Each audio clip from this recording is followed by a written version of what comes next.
What happens when a celebrity dies without a last will and testament?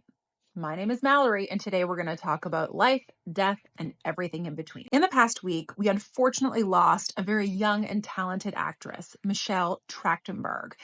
Now, you might remember her from Buffy the Vampire Slayer, Eurotrip, Harriet the Spy, which is definitely my favorite of her movies. Please note, I have no idea whether or not Michelle did or did not have one, but let's go under the assumption that she didn't. Let's say that Michelle resided in the province of Ontario. If she died without a last will and testament, then we would look to a piece of legislation called the Succession Law Reform Act.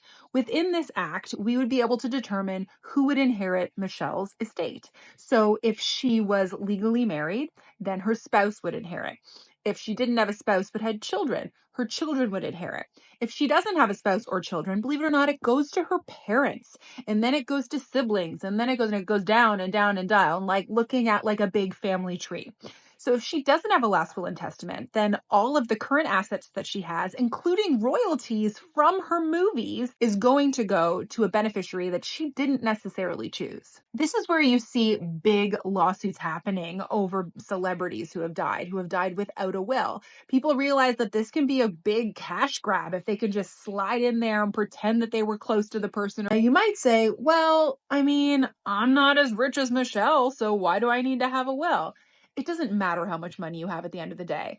People feel entitled, especially when it comes to getting money from family. So just make sure you have a will so that the people that you want to inherit your estate will. If you're curious what other celebrities have died without a will, do a simple Google search, but here are a few that you should look up, and you can learn why it is so important that everyone, whether you're a celebrity or not, has a last will and testament.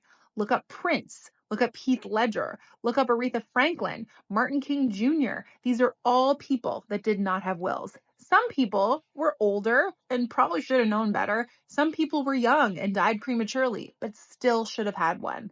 If you're 18 years of age or older, at least here in the province of Ontario, and whether or not you are an incredibly famous Hollywood actor or famous Tony Award winning Broadway star or as big as Taylor Swift doing stadium tours, or you are like me and you're a middle class millennial mom, just make sure you have your last will and testament. Bye, everyone.